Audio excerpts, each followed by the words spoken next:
Good morning student. हम देख रहे थे पाठ क्रमांक 5 खेती से आई तब्दीलियाँ। उसके अंदर पंडित जवाहरलाल नेहरू अपनी बेटी इंदिरा जी को किस तरह आदमी पुराना आदमी शिकार से लेकर खेती करने लगा, यहाँ तक का उन्होंने इतिहास उनको बताया था।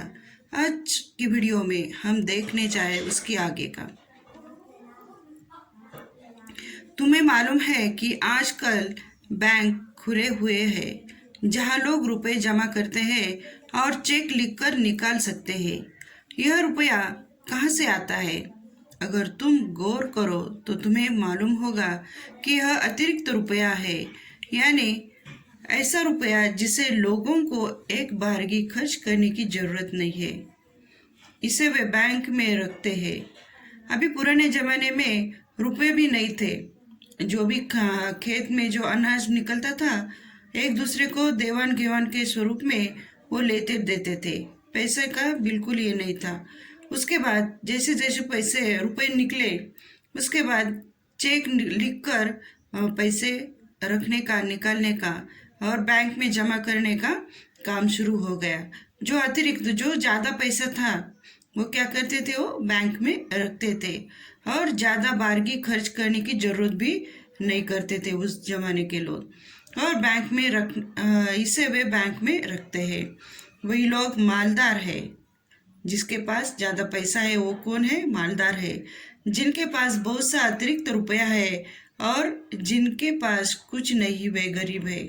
तो बच्चों, जिसके पास पैसा है वो मालदार और जिसके पास पैसा नहीं है वो गरीब।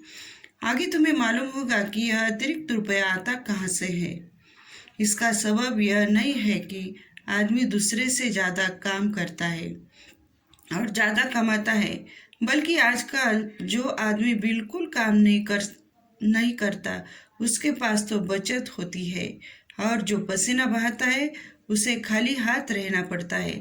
अभी लोग क्या करते हैं, तो जो ज़्यादा मेहनत करते हैं उसके हाथ में कुछ नहीं रहता, लेकिन जो काम नहीं करता उसके पास ज़्यादा पैसा रहता है, वो ज़्यादा बचत करता है। और जो पसीना बहाता है वो खाली हाथ रहता है। कितना बुरा इंतज़ाम है। बहुत से लोग समझते हैं कि इसी बुरे इंतज़ाम के कारण दुनिया में आजकल इतने गरीब आदमी है। अभी शायद तुम यह बात समझ न सको, इसलिए इसमें सिर न खपाओ। थोड़े दिनों के बाद इसे समझने लगोगी। अभी अपनी बेटी को लिख रहे हैं कि अभी इस बात जो लिख रहा मैं गरीब और मालदार लोगों के बारे में, ये बात तुम्हारे समझ में नहीं आएगी और इसमें तुम अपना सिर मत खपाओ, उसके अंदर अपना दिमाग मत लगाओ। तो कुछ दिनों के बाद तुम अपने आप समझ जाओगी। इस वक्त तो तुम्हें इतना ही जानना पर्याप्त है कि खेती से आदमी को उससे ज़्यादा खाना मिलने लगा जितना वह खा नहीं सकता था। अभी खेती करने से लोगों के क्या हुआ, तो इतना अनाज निकलने लगा कि वो एक बार एकदम वो खा नहीं सकता था, तो उससे वो बचता था, बहुत सारा धान निकलता था, तो यह जमा कर लिया जाता था। उस जमाने में न रुपए थे न बैंक। जिसके पास बहुत सी गाय, भेड़े, ऊँट या अनाज होता था वे ही अमीर कहलाते थे। और पुराने जमाने में जब बैंक नहीं थी, पैसा नहीं था, तो कैसे अमीर कहलाते थे? तो जिसके पास बहुत सी गाय, भेड़े और ऊँट है और अनाज, ये सभी लोग कैसे थे? अमीर थे। और सबसे लास्ट वो लिखते हैं तुम्हारा पिता जवाहरलाल नेहरू। इस तरह हमारे यहाँ पाठ खत्म हो गया है।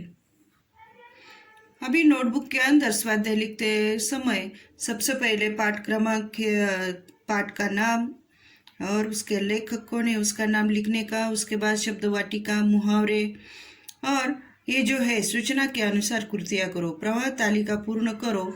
मनुष्य द्वारा खेती करने पर हुए लाभ, इसका आंसर मैं दे रही हूँ, नोटबुक में लिखो।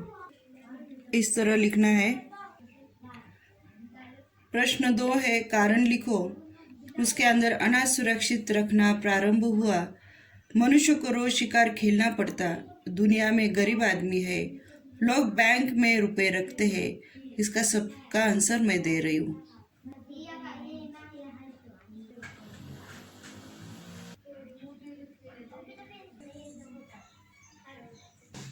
इस तरह प्रश्न क्रमांक 2 कारण लिखना है।